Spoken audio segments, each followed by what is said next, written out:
here's the truth about being in social media that no one's going to tell you.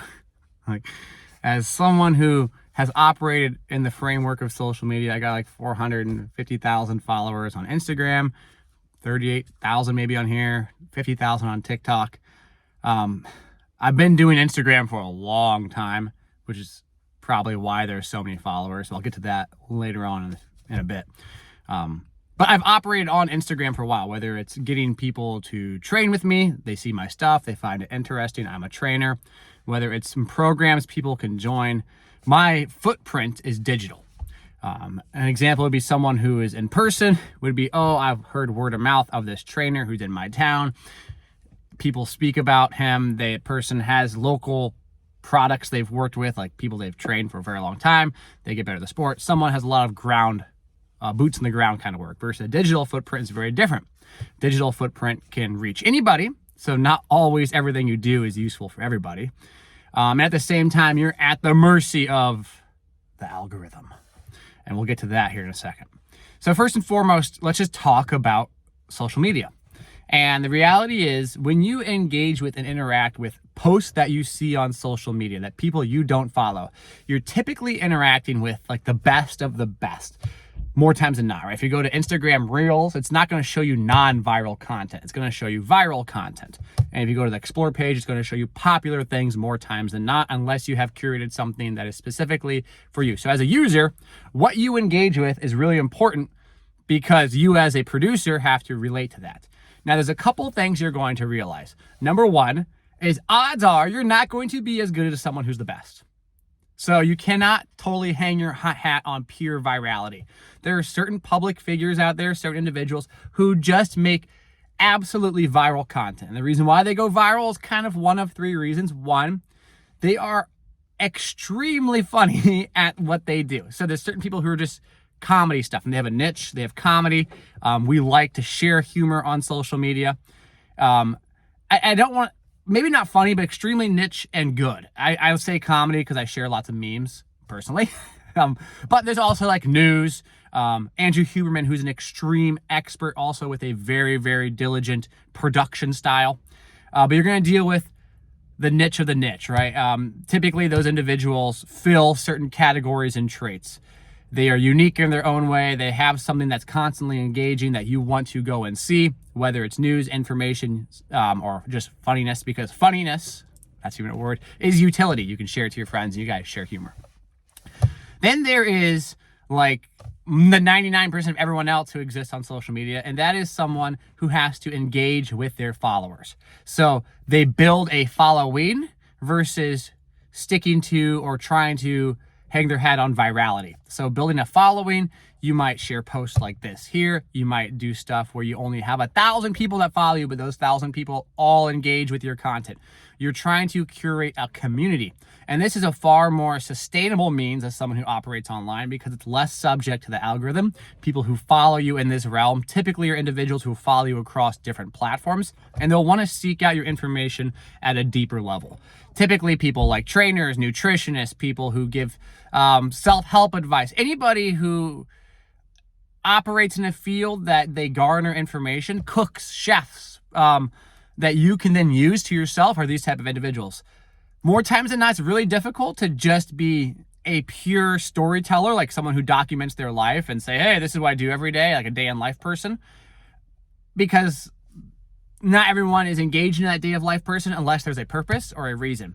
So certain things of mine have gone viral for day in life stuff, but typically it is more times than not due to the fact that I myself also provide information within that day in life. It's not necessarily that the people care so much about my life, if that makes sense. They engage with it because of the content provided in that. So that's what I want to get at next, is if you can think about ways as a social media person to be creative and provide value through virality, you can have a nice niche of accruing followers and then accruing virality, so possibility of exposure. So it's like amount of exposure you can get, views, comments, likes, and shares, and then there's just general engagement from the followers that you have. So that's kind of the operating framework. And the reason why social media is tricky, especially from a mental standpoint as someone who operates in it, is because you're constantly bombarded with people who do it better than you. It's always on. So if you work on it or in it or around it, you're always kind of able to work, which is a curse in of itself, because you might feel like you're always behind. I know personally that's something I feel quite a bit. I'm always behind. There's always something to do. I always can do more because in theory, the platforms are infinite and there's so many different platforms. And it's not the best feeling. It really isn't.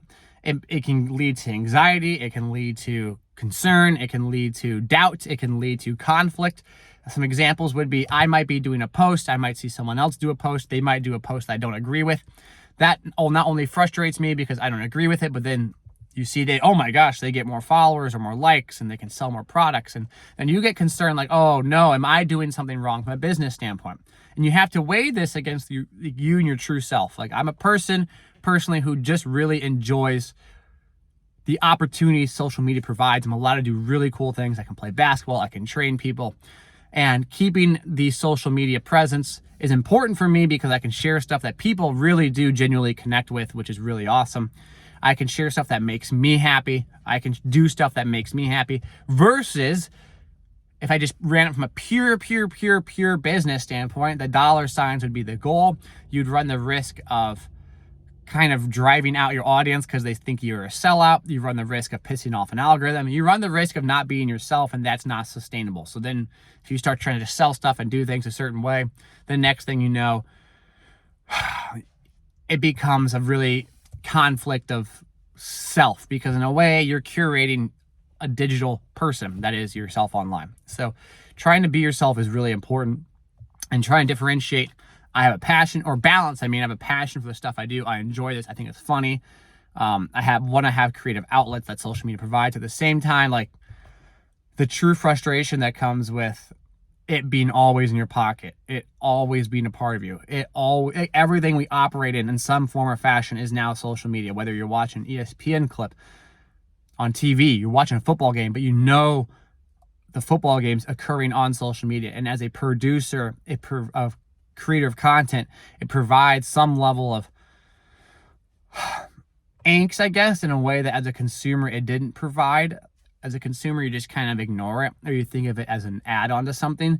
As a producer or creator, you kind of think of it as something you miss out on. And it gets tough because you see people succeed and you see the footprint they leave behind, and then you try and mimic that, and the next thing you know, you're not trying to be yourself anymore. You might make videos that get no views. This probably won't get many views. But you do it because A, you want to share something. B, you know it's important to do from a business standpoint. But C, you have these thoughts on your mind. This is something that I've had on my mind, and I want to share because if I was a younger self of me, I would like to hear it. And so it does come from an outlet of, caring, I guess is the right word to use. Kind of like a buyer beware sort of thing. And so as I sit here in the parking lot of a YMCA and talk to my phone, you kind of at times question these things, but it can be very rewarding because at times you get to go do really cool things from a life standpoint that a lot of people don't get to do. It adds so much flexibility. And at the same time, because it's always in your pocket, you somewhat feel trapped all the time. And it's a very, very weird feeling. It really is. It's very weird because now I'm going to drive home. I'm going to listen to something on YouTube, and then I'm going to edit videos. And at the end of the day, you do miss certain things about, I guess everyone misses certain aspects of life because you're working, whether it's a 9 to 5 or this or some form or fashion of it. But as a consumer, it just feels something. It's so slippery. It feels like, as a producer, it's so slippery knowing that any moment something could go away. And that fret, that angst is not good. It's really not good to have. And you almost kind of feel like you're always doing this in hopes of it like being good enough so you don't have to do it anymore, I guess, is the feeling. I wish that wasn't the feeling. So it's kind of like you dug a hole, but then you have to dig deep enough to find, to strike gold. So like you just keep digging deeper. So, and I don't know, it's tough. So that's why I try and share stuff I like and do things at least on the social media platform that makes me happy. Because then, even though I am kind of trapped in the hamster wheel of this thing, which is totally fine. We all have a job. We have to provide means and there's no reason. I'm not complaining about this at all. Please don't take it that way. This is truly a blessing. I'm really grateful for it because it's awesome. But it's just weird having it be able to be something that you can do all the time. It's not good. Because I have worked in the past jobs that did not require you to work all the time, and there is a beauty in that just being done. So I'm gonna hang up here on y'all and upload this, and maybe you guys like it, maybe you don't. I made it because I made it for you guys.